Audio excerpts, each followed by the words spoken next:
మంచిది. ప్రియమైన దేవుని సంగమా, ఈ యొక్క ఆదివార దినమున దేవుని ఆరాధించుటకు, దేవుని స్తుతించుటకు దేవుని మందిరంలోనికి వచ్చిన మీ అందరికీ మన రక్షకుడును ప్రాణ విమోచకుడైన యేసుక్రీస్తు నామమున ప్రత్యేకమైనటువంటి శుభవచనాలు తెలియజేస్తున్నాను. ఈరోజు మనం నేర్చుకుంటున్నటువంటి అంశము వృద్ధిలో అభివృద్ధి. వృద్ధిలో అభివృద్ధి. ఒక మనిషి అభివృద్ధి పొందాలంటే ఏ విధంగా పొందాలి, ఒక మనిషి తనకు తానే అభివృద్ధి పొందుతాడా అనేటువంటిది ఈరోజు మనం నేర్చుకుంటున్నాం. పరిశుద్ధ గ్రంథంలో నుంచి ఆదికాండము 28వ అధ్యాయము 15వ వచనాన్ని చదువుకుందాం. ఆదికాండము 28వ అధ్యాయము 15వ వచనం. ఇదిగో నేను నీకు తోడయుండి, ఇదిగో నేను నీకు తోడయుండి నీవు వెళ్ళు ప్రతి స్థలమందు నిన్ను కాపాడుచు. ఇదిగో నేను నీకు తోడయుండి నీవు వెళ్ళు ప్రతి స్థలమందును నిన్ను కాపాడుచు. దేవుని మాటను ఈరోజు మనము వృద్ధిలో అభివృద్ధి అనే మాట నేర్చుకుంటున్నాం. మనము అభివృద్ధి పొందాలంటే, వృద్ధి పొందాలంటే దేవుడు మనకు తోడుగా ఉండాలి. ప్రతి స్థలమందు కూడా మనల్ని ఆయన కాపాడాలి. ఆయన కాపాడకపోతే, ఆయన తోడై ఉండకపోతే, ఆయన అభివృద్ధి చెందించకపోతే మనతో మనము ఏమి కూడా అభివృద్ధి పొందలేం. చక్కని మాట ఇక్కడ చెప్తుంది. ఇదిగో నేను నీకు తోడై ఉండి, నువ్వు ఎక్కడ వెళ్ళినా కూడా నేను నీకు ఏమై ఉంటా అని చెప్తుంది దేవుని మాట. తోడుగా ఉంటా. మనుషులతో పాటు కొద్దిసేపు, కొద్ది గంటలు లేదా ఒక రోజు తోడుగా ఉంటారు. కానీ నిరంతరము మనకు తోడుగా ఉండి ప్రతి స్థలములోనూ మనల్ని కాపాడుచూ ఉన్న దేవుడు ఏం చెప్తున్నాడంటే, నేను నీకు తోడై ఉండి. ఆయన తోడు ఎంత మేలు చూడండి. మనుషుల తోడు కంటే, మనుషుల సహాయము కంటే, మనుషులు మనతో రావడము కంటే దేవుడు మనతో ఉండడము, మనతో నడవడము, మన దగ్గర ఉండడము, అది మనకెంతో మన జీవితాలకు మేలుకరంగా ఉంటుంది. నేను నీకు తోడై ఉండి నీవు వెళ్ళు ప్రతి స్థలమందును నిన్ను కాపాడుచు, ఈ దేశమునకు నిన్ను మరలా రప్పించేదను. ఈ దేశమునకు నిన్ను నేను మరలా రప్పిస్తా. దూరంగా, దూర దేశంలో ఉన్నా, దగ్గర ఉన్నా, ఎక్కడ ఉన్నా కూడా నీవు నేను ఇక్కడ అక్కడ అని కాదు, ఏ స్థలములో ఉన్నా, ఏ ప్రాంతంలో ఉన్నా కూడా అక్కడ నుండి ఇక్కడికి, ఇక్కడ నుండి అక్కడికి పంపించేవాడు, తీసుకొని వచ్చేవాడు ఎవరు అంటే దేవుడు మాత్రమే. నేను నిన్ను మరలా ఈ దేశమునకు రప్పించేదను, నేను నీతో చెప్పినది నెరవేర్చు వరకు, నేను ఏదైతే నీతో చెప్పి ఉన్నానో దానిని నెరవేర్చు వరకు నిన్ను విడువను అని చెప్పాను. నేను నీతో ఏమైతే చెప్పి ఉన్నానో అంతవరకు నేను నిన్ను విడువను అంటే అర్థమేమి? నేను నీకు తోడుగా ఉంటా.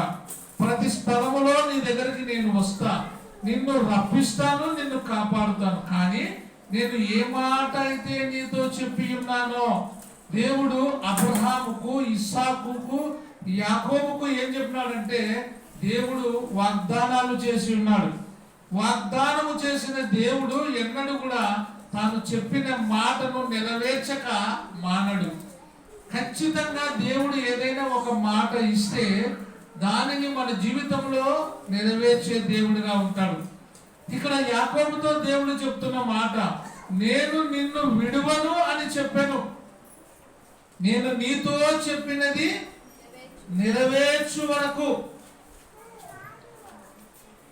అప్పుడప్పుడు రాజకీయ నాయకులు కూడా ఎలక్షన్ల కంటే ముందు ఎన్నో వాగ్దానాలు చెప్తుంటారు, ఎన్నో అభివృద్ధి పనులు చేస్తాము అని చెప్తుంటారు. నేను ఇది చేస్తా, రోడ్లు వేస్తా, లేకపోతే కాలువలు వేస్తా, కుళాయిలు వేస్తా, ఎన్నో వాగ్దానాలు చేస్తుంటారు, అభివృద్ధిని చేస్తా అని చెప్తారు. కానీ మనుషులు, నాయకులు ఎవరైనా కూడా మనిషి పోతారు లేదా వాగ్దానాలు చేయక వదిలిపెడతారు. కానీ దేవుడైతే ఎన్నడూ కూడా తాను చెప్పిన మాటను ఎప్పుడు కూడా చేయక మానడు. చెప్పి ఉన్నాడంటే ఖచ్చితంగా దేవుడు చేస్తాడు మన జీవితంలో. శారాకు అబ్రహాముకు దేవుడు ఏం చెప్పినాడు? మీదటికి నీ భార్య అయిన శారా గర్భాన్ని ధరిస్తుంది అని చెప్పినాడు. కానీ శారాలో నిరీక్షణ కోల్పోయింది. శారాలో విశ్వాసము సన్నగిల్లిపోయింది. ఆయన నవ్వి ఏమంటుందంటే, ఈ వయసులో స్త్రీ ధర్మము నిలిచిపోయిన ఈ వయసులో నేను పిల్లలను కందునా అని చెప్పి ఆశ్చర్యపడింది. కానీ దేవుడైతే ఆయన అనుకుంటే ఏదైనా చేయగలడు, కథ మొత్తము మార్చుతాడు. దాదాపుగా 90 సంవత్సరాలు శారాకు, 100 సంవత్సరాలు అబ్రహామునకు ఉన్న సమయంలో కూడా దేవుడు చెప్పిన వాగ్దానాన్ని ఖచ్చితంగా ఏం చేసినాడు? నెరవేర్చి ఉన్నాడు ఆయన. అందుకే ఇక్కడ చెప్తున్నాడు, నేను చెప్పినది నెరవేర్చు వరకు నేను నిన్ను విడువను అని చెప్పాను. ఈ రోజు కూడా నీతో దేవుడు ఏదైనా చెప్పి ఉంటే, నీవు ఏదైనా అనుకొని ఉంటే, దేవునితో నీ ప్రార్థన విజ్ఞాపనలు దేవుని దగ్గర పెట్టి ఉంటే, అవి చేసే వరకు దేవుడు నిన్ను వదిలిపెట్టాడు. ఆయన నిన్ను వృద్ధిపరిచే దేవుడు, అభివృద్ధిలోనికి తీసుకొని వచ్చే దేవుడు. చాలా సందర్భాల్లో మనం నిరుత్సాహపడుతుంటాం. నేను అనుకునేది జరుగుతుందో లేదో, నా జీవితంలో నేను పొందుకుంటానో లేదో అని మనము నిరుత్సాహపడుతున్నప్పుడు దేవుడు చెప్తున్నాడు, నేను నిన్ను విడవను, విడబాయను. ఎందుకంటే నేను చెప్పిన మాట ఖచ్చితంగా నేను నిన్ను చేస్తాను. 1 తిమోతి రాసిన పత్రిక 4వ అధ్యాయం 15వ వచనంలో మనం ఇప్పుడు చదువుతుంది. నీ అభివృద్ధి అందరికి తేటగా కనబడు నిమిత్తము, నీ అభివృద్ధి, నీ యొక్క డెవలప్మెంట్ అందరికి ఎట్లా కనపడాలంట? తేటగా. మనం అభివృద్ధి చెందుతూ ఉంటాం, దినదినానికి ఆశీర్వదించబడుతూ ఉంటాం. అది అందరికీ కూడా కనబడే నిమిత్తము వీటిని మనస్కరించుకో, వీటిని నీ మనసులో ఉంచుకో. దేవుడు ఏదైతే చేయాలనుకున్నాడో, నీ అభివృద్ధి అందరూ చూడాలని అనుకున్నప్పుడు, నీవు వృద్ధి చెందాలనుకున్నప్పుడు వీటిని నీ మనసులో ఉంచుకున్నాము. వీటి అందే సాధకము చేసుకో. వీటిని నువ్వు బాగా సాధకము అంటే బాగా అలవాటు చేసుకో. ప్రతిరోజు వీటిని చెయ్యి. మనం కూడా అభివృద్ధి చెందాలంటే ప్రతిరోజు చేసే పనులు కొన్ని ఉన్నాయి. ఏమి అంటే, దేవుని యందు భయభక్తులు కలిగి ఆయన చెప్పిన వాక్యమును, ధర్మశాస్త్రమును మనం ఏం చేయాలా? ధ్యానించేవారుగా ఉండాలి. పరిశుద్ధ గ్రంథాన్ని నిరంతరము కూడా మనము ధ్యానిస్తూ పోతే మన జీవితము అభివృద్ధి చెందుతూ ఉంటుంది. అభివృద్ధి పొందాలంటే దేవుని మనస్సులో ఉంచుకోవాలి, వాక్యమును సాధకము చేయాలి. అందుకే వీటి అందే నువ్వు సాధకము చేయి. నీ అభివృద్ధి అప్పుడు అందరికీ ఏం కనబడుతుంది? తేటగా, క్లియర్ గా కనబడుతుంది. చూసిన వాళ్ళు అనుకుంటారు, బా వీళ్ళు అభివృద్ధి పొందుతున్నారు. అప్పటికి ఇప్పటికీ ఏమైనారు? డెవలప్మెంట్ అయినారు కొంచెం. ఈ అభివృద్ధి ఎవరి వల్ల? నీ సొంతంగా కాదు, నా సొంతంగా కాదు. మన అభివృద్ధి వెనక ఎవరున్నారు? దేవుడు ఉండేవాడు ఉన్నాడు. ఆయన లేకపోతే ఏది కూడా మనం పొందలేం. కీర్తనలు 115వ అధ్యాయము 13, 14 వచనములో, పిల్లలనేమి పెద్దలనేమి తన యందు భయభక్తులు గల వారిని యెహోవా ఆశీర్వదించును. నిన్ను, నీ పిల్లలను వృద్ధి పొందించును, ఆశీర్వదించును. మనము వృద్ధి పొందాలి, అభివృద్ధి పొందాలంటే ఏం చేయాలి అంటే యెహోవా యందు భయభక్తులు కలిగి ఉండాలి. మనం అనుకోవచ్చు, మేము భయభక్తులు కలిగి ఉన్నాం కదా, మళ్ళీ మాకెందుకు వాక్యం చెప్తున్నారు అని. ఇంకా మనం ఏం పొందాలా? దేవుడు అంటే భయభక్తులు కలిగి ఉండాలి. మనుషులు చూడండి, మనం అభివృద్ధి పొందుతున్నామంటే ఇంకా స్టాప్ అంటామా? మన అభివృద్ధి ఇంకా అభివృద్ధి చెందాలా, ఇంకా నేను డెవలప్మెంట్ కావాలా, ఇంకా నేను జ్ఞానములో అభివృద్ధి చెందాలా, ఇంకా నేను ఆస్తిలో అభివృద్ధి చెందాలా, ఇంకా సంతానములో అభివృద్ధి చెందాలా. ఏ విషయాలు ఉన్నాయో వాటిలో ఇంకా నేను దినదినము గొప్ప కావాలి అని ఆశపడతాం. ఆత్మీయతలో కూడా మనం రోజు రోజు ఏం పొందాలా?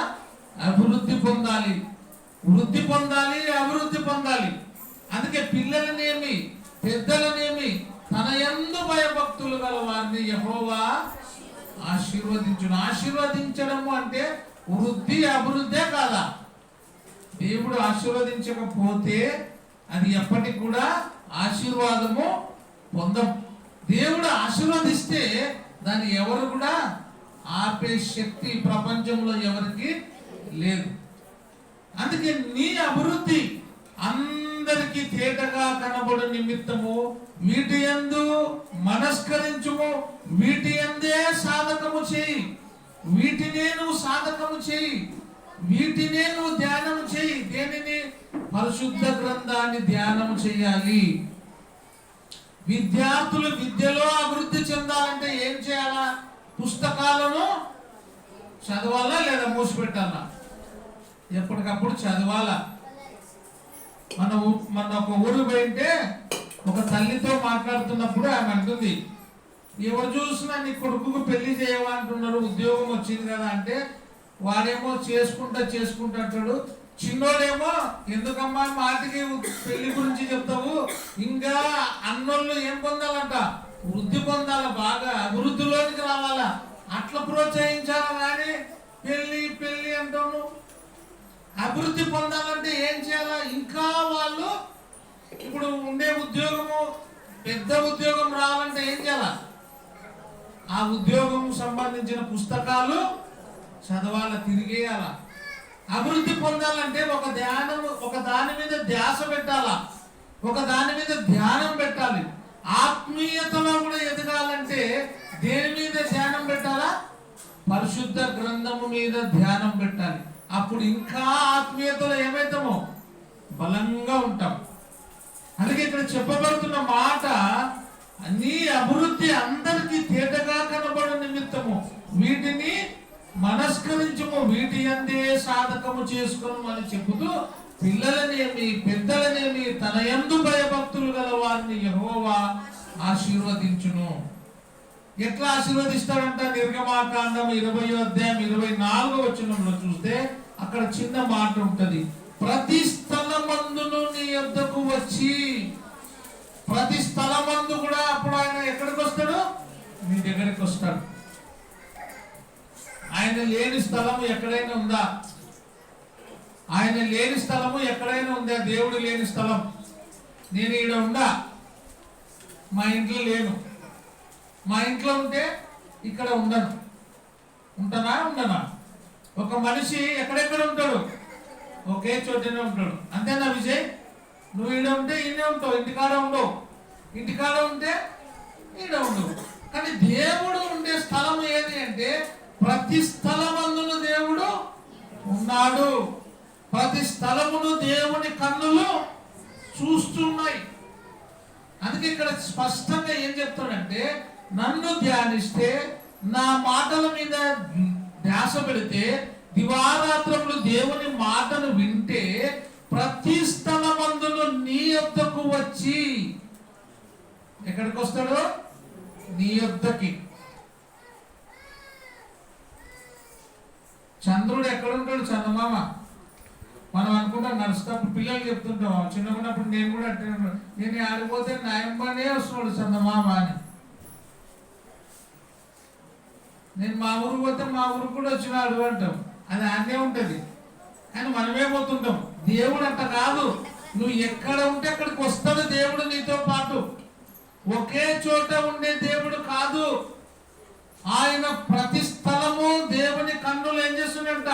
సంచారము చేస్తూ ఉన్నాయి. ప్రతి వారిని చూస్తూ ఉన్నాయి దేవుని కన్నులు. ఎవరెవరికి ఏ అవసరం ఉంది, ఎవరెవరికి ఏ ప్రాబ్లమ్స్ ఉన్నాయి, వాటన్నిటిని తీర్చడానికి దేవుడు చూస్తూ ఉంటాడు. కొంతమంది అనారోగ్యంలో ఉంటారు, కొంతమంది బాధలో ఉంటారు, కొంతమంది సమస్యల్లో ఉంటారు, కొంతమంది దుఃఖములో ఉంటారు, కొంతమంది ఇంకొకరికి చెప్పలేనటువంటి మనోదుఃఖములో ఉంటారు. అందరిని చూస్తున్న దేవుడు అందరి దగ్గరికి వచ్చి ఏం చేస్తాడంట? ఒకని తల్లి వాణిని ఆదరించున్నట్లుగా నేను వాణిని ఆదరిస్తున్నా. తల్లి తండ్రులు లేని స్థితిలో కూడా ఆదరించేది ఎవరు? దేవుడే.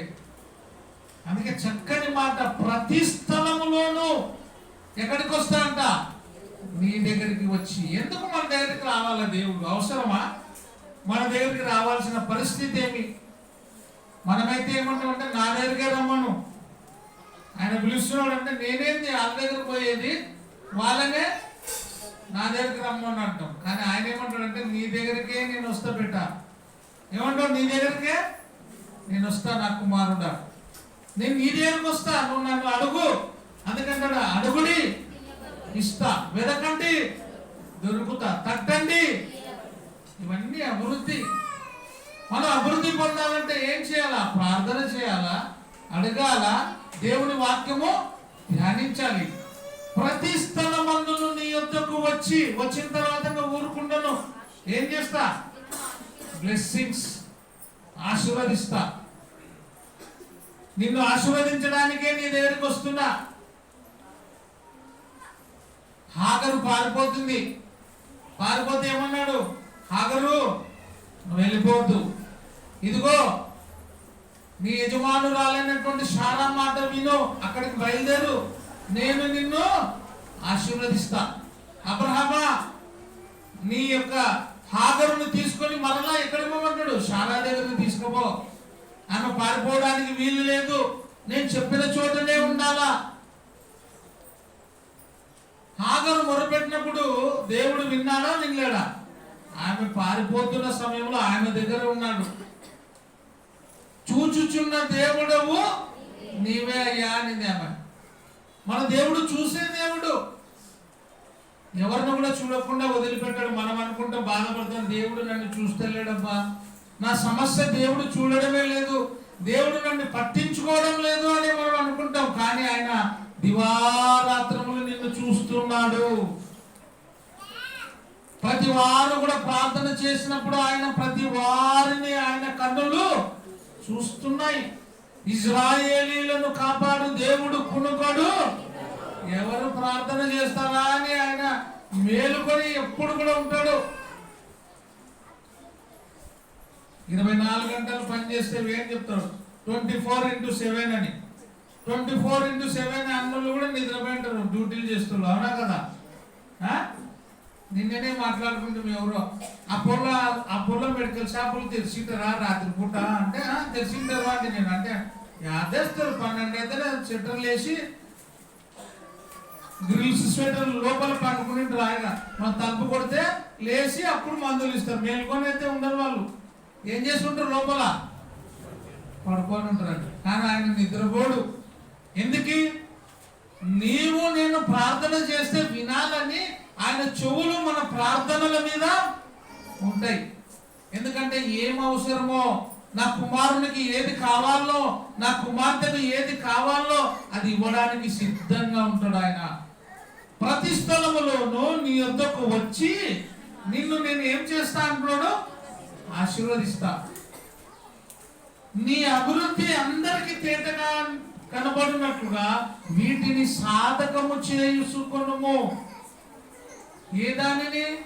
దేవుని మాటను బాగా విను, జాగ్రత్తగా విను, దేవుని మాట మీద నువ్వు నమ్మకం పెట్టు.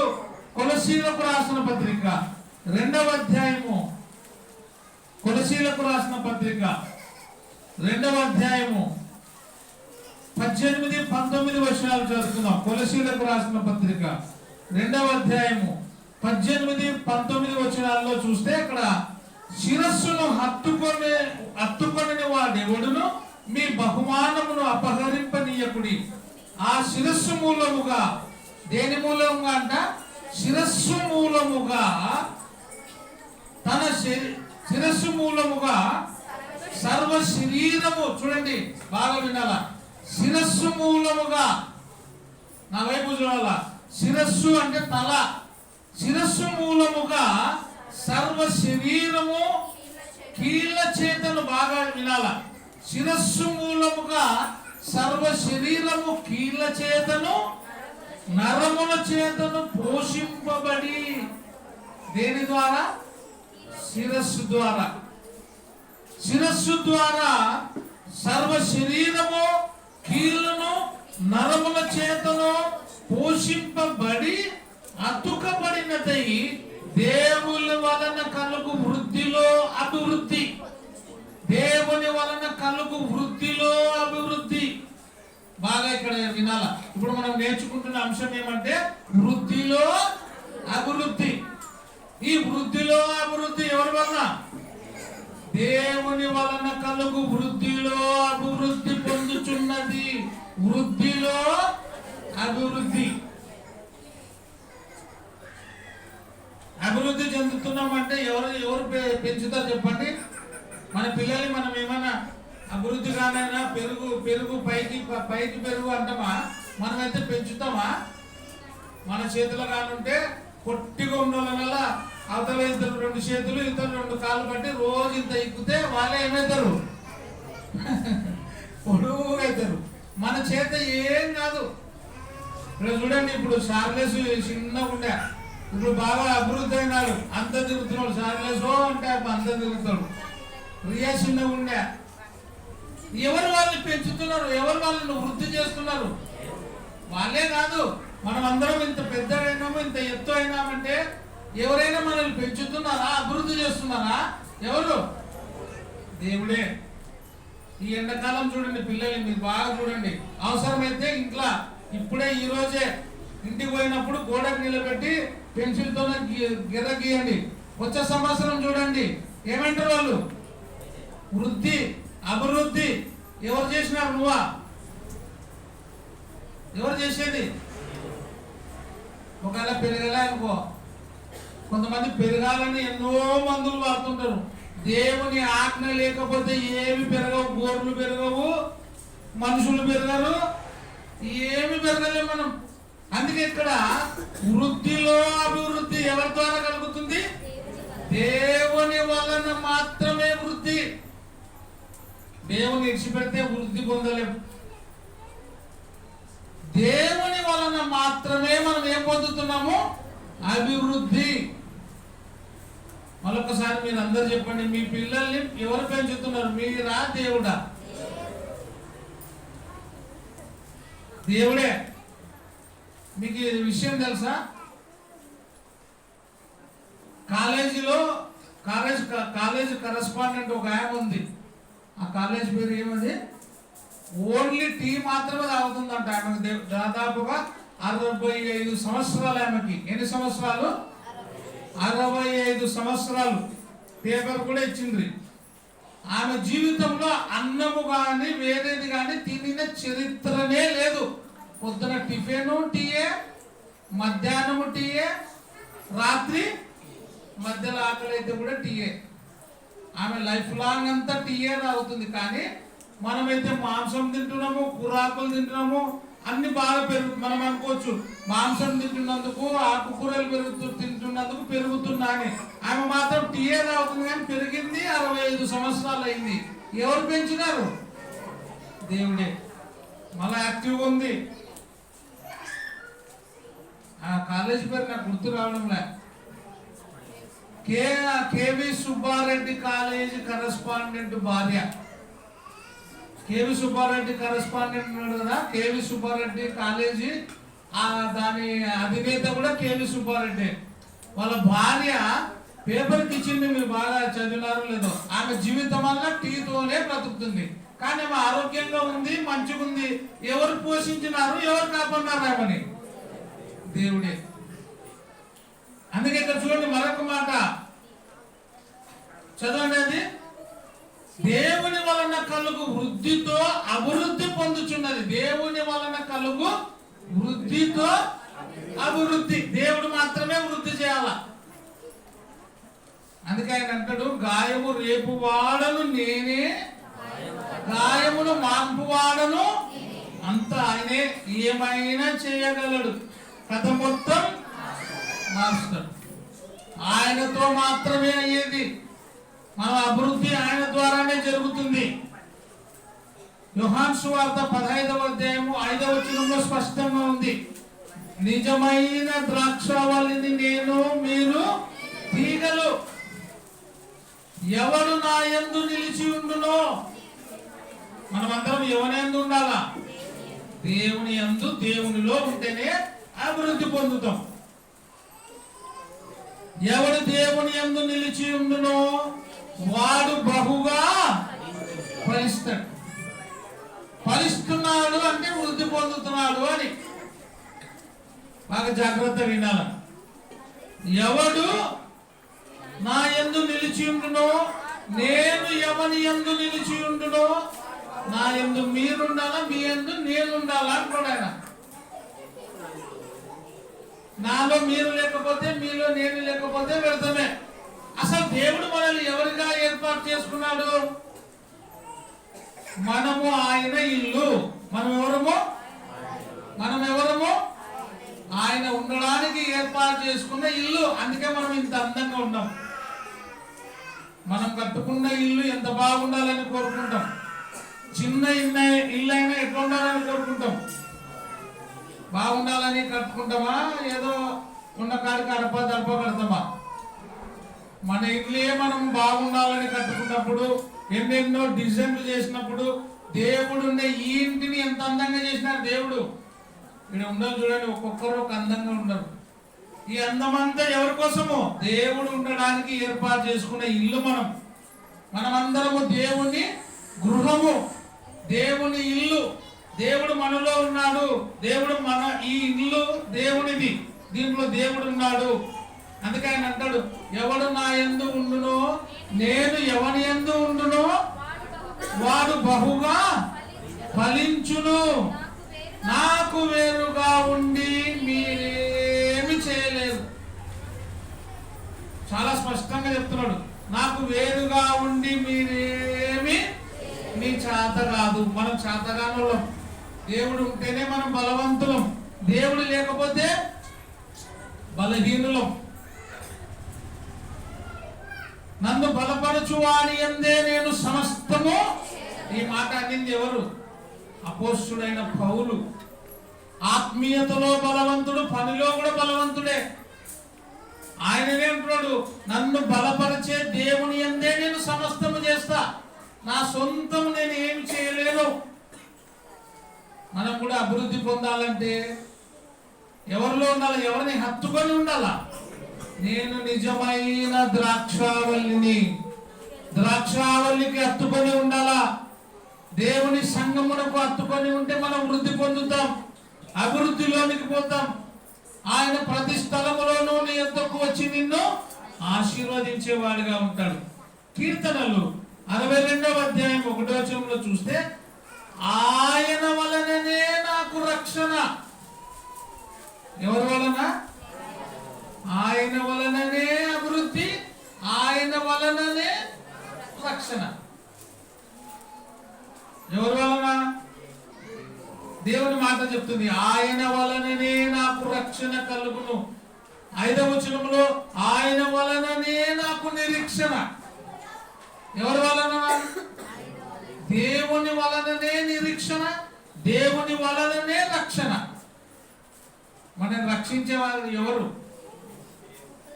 దేవా, నీవు నన్ను రక్షించితివి, నేను నిన్ను స్తోత్రించుటకు నీవే కారణ. ఇర్మియాలో ఉంటుంది, నీవే కారణభూతుడవయ్యా. నీవు రక్షించితివి, నేను రక్షించబడితిని. నేను నిన్ను స్తోత్రించుటకు నీవే కారణభూతుడవు. ఇంత గొప్ప స్థితిలోనికి రావడానికి నేను ఎంతటి వాడనయ్యా అంటాడు దావీదు. అయ్యా, చచ్చిన కుక్కనైన నా ఎడల నీవు ఇంత ప్రేమ చూపిస్తే, ఇంత స్థితిలోనికి వెళ్ళటకు నేను, నా కుటుంబము ఏ పాటిది? ఇంత అభివృద్ధిలోనికి నన్ను తీసుకొని వచ్చినావే. ఈరోజు మనము వృద్ధిలో, అభివృద్ధిలో ఉన్నామంటే ఎవరి దయ? దేవుని దయ. ఒకవేళ ఇంకా ఎదుగుతూ ఉంటే, ఎదగాలంటే కూడా ఎవరి దయ కోరుకోవాలా? దేవుడి దయ కోరుకోవాలి. అందుకే దేవుని వలననే వృద్ధి, దేవుని వలననే రక్షణ, దేవుని వలననే నిరీక్షణ. దేవుడు లేకపోతే ఎన్ని ఉన్నా అన్ని సున్నా. మనులు మాణిక్యములు ఉన్నా, మేడ మిద్దెలు ఎన్నున్నా, మదిలో యేసు లేకుండా ఎన్ని ఉన్నా అన్ని సున్నా. మన మదిలో, మన హృదయంలో దేవునికి స్థానం ఇవ్వాలి. మన అభివృద్ధి ఎవరి ద్వారా కలుగుతుంది? దేవుని ద్వారా. దేవుడు మళ్ళా చెప్తాను చూడండి జాగ్రత్త. యోహాను సువార్త 15వ అధ్యాయము 5వ వచనంలో, నాకు వేరుగా ఉండి మీరేమి, ఎంత మంచి మాట, అందరు చెప్పాలా, నాకు వేరుగా ఉండి అట్ట కాదు, మీరేమి చేయలేరు అనాల. నాకు వేరుగా ఉండి మనం ఏమి చేయలేము. ఎవరికి వేరుగా ఉండి? ఆయనకు దగ్గరగా ఉంటేనే, ఆయనలో ఉంటేనే అభివృద్ధి. దేవుని వలననే వృద్ధిలో అభివృద్ధి. ఈరోజు మనం నేర్చుకుంటున్నది దేవుని వలననే వృద్ధిలో అభివృద్ధి. దేవా, నా కుటుంబం ఇంత అభివృద్ధి అవుతుందంటే అది కేవలం నీ దయనే దేవా. నా కుటుంబం అభివృద్ధి పొందాలంటే నీ దయ మాత్రమే ఉండాలి ప్రభు అని మనం ప్రార్థన చేయాలి. ద్వితీయోపదేశ కాండము 7వ అధ్యాయము 13వ వచనం. ద్వితీయోపదేశ కాండం. ఆయన నిన్ను ప్రేమించి, చూడండి, ఆయన నిన్ను ప్రేమించి, ఆయన నిన్ను ఏం చేస్తున్నాడు చెప్పాలి అందరూ. ఆయన నిన్ను ఏం చేస్తున్నాడు? ప్రేమిస్తున్నాడు. ఆయన మనందరిని ప్రేమిస్తున్నాడు. ఆయన నిన్ను ప్రేమించి, ఆశీర్వదించి, అభివృద్ధి చేసి దీవిస్తాడు. 3 ఉన్నాయి ఇక్కడ. ప్రేమించి, ఆశీర్వదించి, అభివృద్ధి, దీవించడం. 4 విషయాలు ఉన్నాయి చూడండి. ఈ 4 కూడా ఎవరి వల్ల కలుగుతుంది? ప్రేమించడం నేర్పించినది ఎవరు? మనకు అందరికీ కూడా ప్రేమను నేర్పినది ఎవరు? దేవుడే. ఆ దేవుడు మనల్ని ప్రేమిస్తున్నాడు, ఆశీర్వదిస్తున్నాడు, అభివృద్ధి చేస్తున్నాడు, దీవిస్తున్నాడు. మళ్ళీ చదవమ్మా. ఆయన నిన్ను ప్రేమించి, ఆశీర్వదించి, అభివృద్ధి చేసి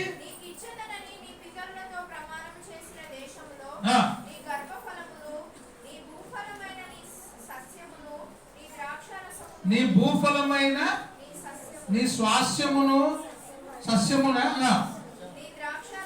నీ ద్రాక్షారసమును, నీ నూనెను, నీ పశువుల మందను.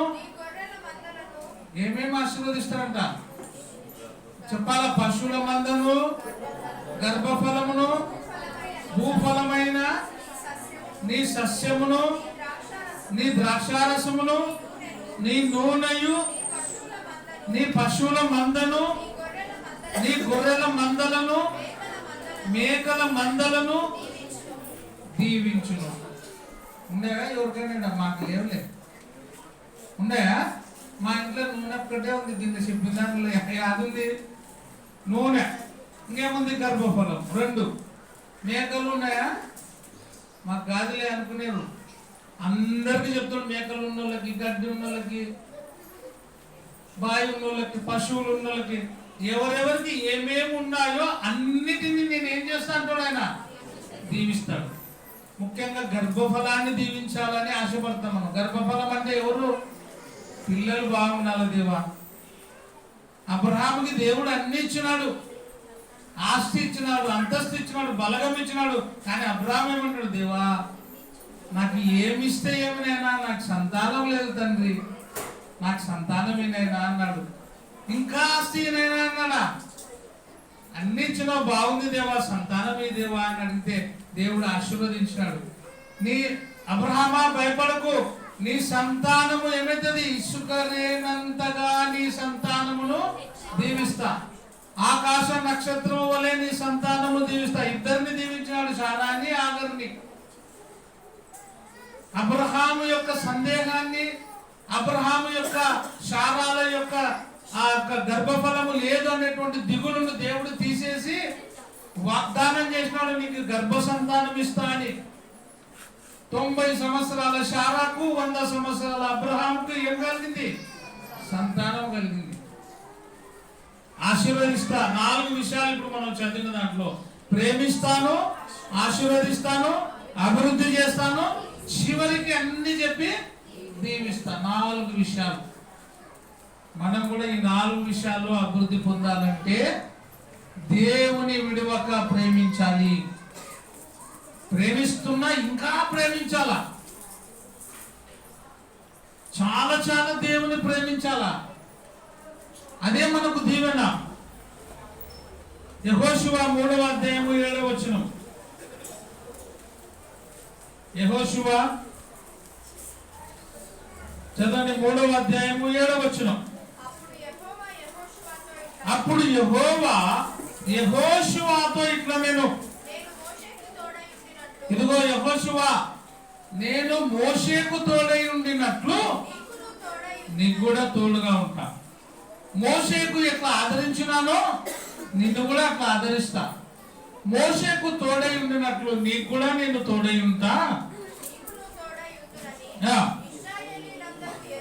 ఇశ్రాయేలీలందరూ తెలుసుకుంటున్నట్లు నేడు నేను వారి కన్నుల ఎదుట, చూడండి, నేడు వారి కన్నుల ఎదుట నిన్ను గొప్ప చేయ మొదలు పెడతా. గొప్ప చేయడం అంటే ఏమి? అభివృద్ధి చేస్తా. ఇశ్రాయేలీలందరూ తెలుసుకున్నట్టుగా వారందరి కన్నుల ఎదుట నిన్ను నేను గొప్పగా చేస్తా. మనల్ని గొప్పగా చేయాలంటే ఎవరు చేయాలా? దేవుడు మాత్రమే చేయాలి. ఆయనకు మాత్రమే సాధ్యం. ఆయనకు అసాధ్యమైనది ఏది లేదు.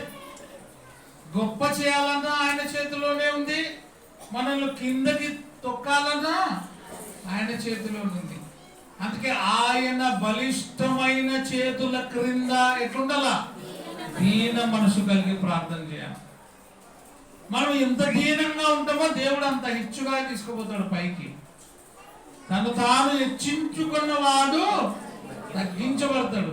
తను తాను తగ్గించుకున్నవాడు ఎవరు మెచ్చుకోవాలి? మనల్ని ప్రభు మెచ్చుకున్నవాడు యోగ్యుడు గాని తను తాను మెచ్చుకున్నవాడు యోగ్యుడు కాదు. మనల్ని ఎవరు మెచ్చుకోవాలా? దేవుడు మెచ్చుకోవాలా. బలా నమ్మకమైన మంచి దాసుడా, బలా నమ్మకమైన మంచి దాసురాలా అని మన గురించి ఎవరు చెప్పాలా? దేవుడు చెప్పాలి. ఇక్కడ అంటాడు యెహోషువతో, నేను నీకు మోషేకు తోడై ఉండినట్టుగా నేను నీకు తోడై ఉండి ఇశ్రాయేలీలందరూ కూడా తెలుసుకున్నట్లు నేడు నేను వారి కన్నుల ఎదుట గొప్ప చేయడానికి స్టార్ట్ చేస్తా. భయపడద్దు. నేను తక్కువగా ఉన్నానని దిగులు చెందొద్దు. నీకు కూడా ఒక సమయం వస్తుంది. ఆ సమయమున నువ్వు అందరికంటే ఏమవుతావు? గొప్పగా అవుతావు. నిన్న దినమని ఒక సెల్లులో ఒకటి చూసిన, చిత్తు కాగితం అని కూడా పాడేయొద్దు.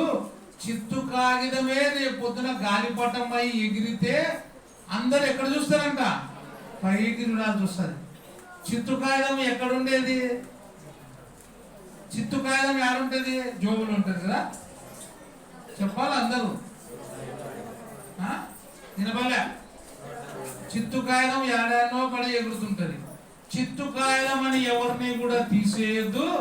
చిత్తు కాగితమే తీసుకొని ఒకవేళ ఎవరైనా పొరపాటున గాలిపటంగా చేస్తే ఆ గాలిపటం ఏడుంటది? కింద చూసినోడే దాని వైపు పైకి చూడాలంట. మానవుల దృష్టిలో మనం కూడా కొంతమందికి చిత్తు కాగితంలా కనబడొచ్చు. కానీ దేవుడు వాడుకుంటే ఏడుంటామో పైన ఎగురుతాం. పైన ఎగురుతున్నా అని పైన ఎగిరిన చిత్తు కాగితం కూడా గర్వపడకూడదు. ఆ చిత్తు కాగితము దేనికి అత్తుకొని ఉంటది? దారం అనే దానికి ఉండాల. ఆ దారమే యేసుక్రీస్తు. ఆ దారం దిగిపోతే మళ్ళీ నేను పైకి ఎగిరినా అని దారంకి ఇడిపోయిందనుకో ఏడిపోతుంది? చిత్తు కాగితంగా ఉన్నప్పుడు రోడ్ల మీద పడుతుండే, అప్పుడు చక్కపోయి నీళ్ళలోనో లేకపోతే ముళ్ళ కంచెలకో పడి చినిగిపోతుంది పేపరు. దేవుడు దీవించినప్పుడు గొప్ప స్థితిలోకి పోయినప్పుడు ఇంకా దేవునికి ఎట్లుండాలా? దగ్గర ఉండాలా. గాలిపటము దేనికి ఉంటుంది? అత్తుకొని దారానికి. మనం కూడా దేవునికి ఎప్పుడు కనెక్ట్ అయి ఉండాలా. దేవునికి కనెక్షన్ తగ్గిపోయిందనుకో, దేవునికి మానవునికి ఏమైతే మనం గాలిపటం తెగిపోతే అది ఎక్కడ పడుతుందో తెలియదు. కరెంటు కొన్ని గాలిపటాలు చూసినారా మీరు? కరెంటు తీగలకి ఆడబడి ఉంటాయి. కొన్ని గాలిపటాలు చెట్లకు తట్టుకొని చినిగిపోయి ఆడబడుతుంటాయి, పుల్లలన్నీ ఇరిగిపోయి ఉంటాయి. మరి కొన్ని కాలువలో పడి ఉంటాయి. ఎక్కడ పడి ఉంటావో తెలియదు గాలిపటాలు. నువ్వు గాలి చిత్తు కాగితమైన నీవు గాలిపటమై ఎగిరినా కూడా నీకు ఏముండాలా? దారము తెగకుండా చూసుకో. దేవునితో సంబంధం అనేది తెగిపోకూడదు.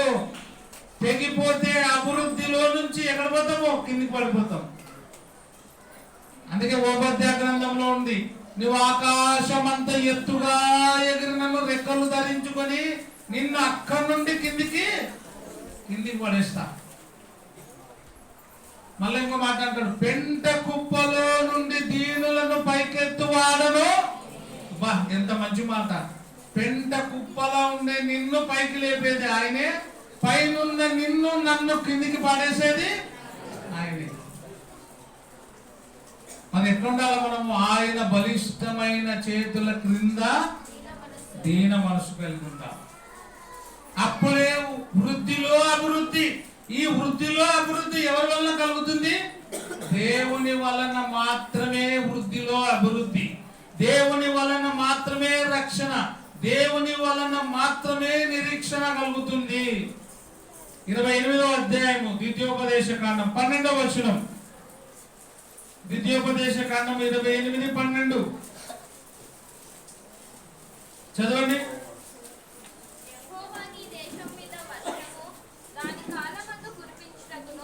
యెహోవా నీ దేశము మీద వర్షము దాని కాలమందు కురిపించుటకును. చూడండి, నీవు చేయు కార్యములన్నిటినీ ఆశీర్వదించాలంటే ఎవరి చేతులు ఉంది? అది పెళ్లి కార్యమైనా, ఇల్లు కార్యమైనా, నువ్వు తలపెట్టిన ఏ కార్యమైనా కూడా ఆశీర్వదించబడాలంటే ఆశీర్వదించుటకును ఆకాశమును తన ధననిధిని తెరుచును. దేవుడు ఆకాశం అనే తన ధననిధిని ఏం చేస్తాడు? తెరుస్తాడు. ఎప్పుడు? ఆయన ఎందుకు భయభక్తులు కలిగి ఆయనకి ఇష్టలుగా ఉంటే దేవుడే తన ధననిధిని తెరుస్తాడంట. దేవునికి ఎంత ధనం ఉంది? దేవునికి ఎంత ధనం ఉంది? అప్పుడప్పుడు పేపర్లు ఇస్తుంటారు కదా, ప్రపంచంలో నెంబర్ 1 ధనవంతుడు అని. నెంబర్ 1, నెంబర్ 2, నెంబర్ 3 అని చెప్తారు. దేవుడు ఎంత? Number 1 number 2? నెంబర్ 1కి నెంబర్ 1 ఆయన. నెంబర్ 1ని పుట్టించినది ఆయనే. అసలు ఆయన అంటాడు, ధనము నాది, బంగారు నాది, భూమి నాది, నీరు నాది, గాలి అన్ని నేను కలుగు చేసిన అంత సమస్తము నాదే. కానీ మనమే నాది నాది, నాకు ఇన్ని కోట్లు, అన్ని కోట్లు అంటున్నాం. అన్ని కోట్లు ఇచ్చినది ఎవరు? దేవుడే. దేవుడు అనుకుంటే ఆ కోట్లన్నీ ఇప్పేస్తాడు. లేనోనికి తొలగిస్తాడు, ఉన్నోనికి. ఆ కోట్లు పెళ్లిలో మేము వేసుకుంటుంది ఆ కోట్లు కాదు. ధననిధిలో ఉండే ధనమంతా కాల్ చేసేస్తాడు దేవుడు. కానీ ఆయన ప్రేమిస్తే ఆకాశం ముందున్న ఆయన తన ధననిధిని ఏం చేస్తాడంట? తెరిచేస్తాడు. రా నా కొడుక, ఏం కావాలో తీసుకో నా కుమారుడా అని తెరిచి, నీవు అనేక జనములకు అప్పించదవు గాని, అంటే నువ్వు ఆశీర్వదించబడతావు, నేను ఆశీర్వదిస్తా అంటాడు దేవుడు. ఇంకొక మాట 28వ అధ్యాయంలోనే 14వ వచనం. అక్కడ యెహోవా నిన్ను తలగా నియమించును గాని, యెహోవా నిన్ను ఎట్లా నియమిస్తాడంట? తలగా నియమించును గాని తోకగా ఉంచడు. మనం తలగా ఉండాలా, తోకలకు ఉండాలా?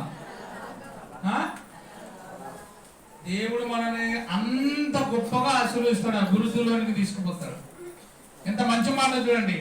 ఆయన యెహోవా నిన్ను, నీవు ఆయన మాట వింటే, ఆయనను అత్తుకుంటే, ఆయనలో ఉంటే, ఆయనకు దగ్గరగా ఉంటే, ఆయనకు వేరు కాకుండా ఉంటే, ఆయన నిన్ను తలగా నియమించును గాని నిన్ను తోకగా పెట్టడు.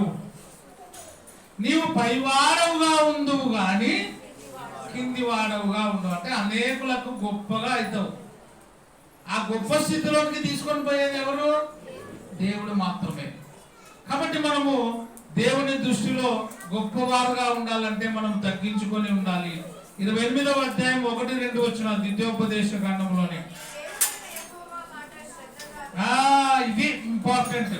మన పైన చదువుకుంటాం కదా, 1 తిమోతి 4:5లో నీ అభివృద్ధి అందరికీ తేటగా కనబడు నిమిత్తము వీటిని మనస్కరించుము, వీటి యందే సాధకము చేసుకొనుము అని చదువుకుంటే, వేటి యందు సాధకము చేసుకోవాలి అభివృద్ధి పొందాలంటే? ఇప్పుడు చూద్దాం. నీవు నీ దేవుడైన యెహోవా మాటను ఎట్లా వినాలా? శ్రద్ధగా, అంటే జాగ్రత్తగా, చెప్పే వాక్యం బాగా వినాలి. అయిపోయిన తర్వాత చెప్పుకోవాలి ఏం చెప్పినాము అని. శ్రద్ధగా విని నేడు నేను నీకు ఆజ్ఞాపించుచున్న ఆజ్ఞలన్నిటిని అనుసరించి నడుచుకొని ఎడల నీ దేవుడైన యెహోవా భూమి మీద ఉన్న సమస్త జనముల కంటే నిన్ను హెచ్చించును. నీవు నీ దేవుడైన యెహోవా మాట వినిన ఎడల ఈ దీవెనలన్నీ నీ మీదికి వచ్చును, నీకు ప్రాప్తించును. ఎక్కడెక్కడ ఆశీర్వదించబడతామంట? నీవు పట్టణములో దీవించబడదు, పొలములో దీవించబడదు. నీ గర్భఫలము, నీ భూఫలము, నీ పశువుల మందలు, నీ దుక్కిటెద్దులు, నీ గొర్రె మేక మందలు దీవించబడును. నీ గంపయు పిండి పిసుకు నీ తొట్టియు దీవించబడును.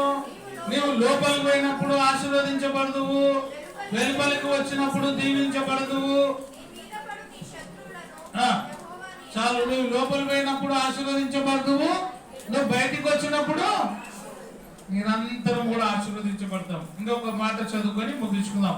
ద్వితీయోపదేశ కాండము 30వ అధ్యాయము 9-10 వచనాలు. మరియు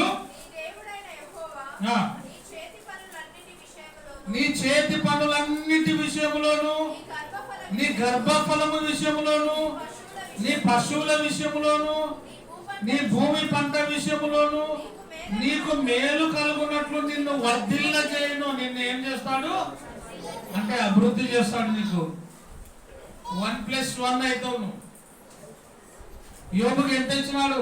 2 అంతలు ఇచ్చినాడు. నువ్వు ఆశీర్వదించబడదువు. ఈ ధర్మశాస్త్ర గ్రంథమందు వ్రాయబడిన ఆయన ఆజ్ఞలన్నిటి కట్టడలను నీవు గైకొని నీ దేవుడైన యెహోవా మాట విని నీ పూర్ణ హృదయముతోను, నీ పూర్ణ ఆత్మతోను నీ దేవుడైన యెహోవా వైపు మళ్ళునప్పుడు ఎవరి వైపు తిరగాల? ఆయన వైపే తిరగాల. ఆయన ఇంటే పోవాలా. ఏమని నిర్ణయం తీసుకోవాలా మనం? నీవుంటే నాకు చాలు యేసయ్యా, నీ వెంటే నీవుంటే నాకు చాలు యేసయ్యా, నీ వెంటే నేను ఉంటానేసయ్యా. నీ మాట చాలయ్యా, నీ చూపు చాలయ్యా, నీ తోడు చాలయ్యా, నీ నీడ చాలయ్యా. నీ మాట చాలయ్యా, నీ చూపు చాలయ్యా, నీ తోడు చాలయ్యా, నీ నీడ చాలయ్యా. నీ ఉంటే నాకు చాలు యేసయ్యా, నీ వెంటే నేను ఉంటానేసయ్యా, నీ వెంటే నేను. అదే మాట చెప్తాడు. యెహోవా వైపు మళ్ళునప్పుడు యెహోవా నీ పితరుల యందు ఆనందించున్నట్లు నీకు మేలు చేయుటకు నీ యందు ఆనందించి నీ వైపు మళ్ళును. ఆయన ఎవరి వైపు తిరుగుతాడు? నీ వైపు తిరుగుతాడు. నువ్వు పిలిస్తే ఆయన నీ వైపు తిరుగుతాడు, పిలిచకుంటే ఆయన వెళ్ళిపోతాడు. ఆయన పిలిచినప్పుడు నువ్వు పలకాలా, ఆయన పిలిచినప్పుడు నువ్వు పలకపోతే, అందుకే ఆయన హృదయం అనే తలుపు వద్ద నిలబడి తట్టుచున్నాడు. కొంతమంది హృదయాలు ఇంకా కఠినంగా ఉండొచ్చు, ఆ కఠినమైన హృదయం దగ్గర తట్టుచున్నాడు. ఆ స్వరము విని ఎవడైతే తలుపు తెరుస్తాడో వాడితో నేను, నాతో వాడును కలిసి భోజనం చేస్తాం. కాబట్టి మన జీవితాలు అభివృద్ధి పొందాలంటే, వృద్ధిలో అభివృద్ధి పొందాలంటే ఆయన ఆజ్ఞలు, ఆయన కట్టడలు అనుసరిస్తే దినదినము మన కుటుంబాలు, మన పిల్లలు, మన కలిగిన సమస్త యావత్తు ఇంకా అభివృద్ధి చెందుతుంది అని వాక్య భాగం ద్వారా తెలియజేస్తూ ముగిస్తున్నాను. అందరికీ ప్రభు పేరిట వందనాలు తెలియజేస్తున్నాను.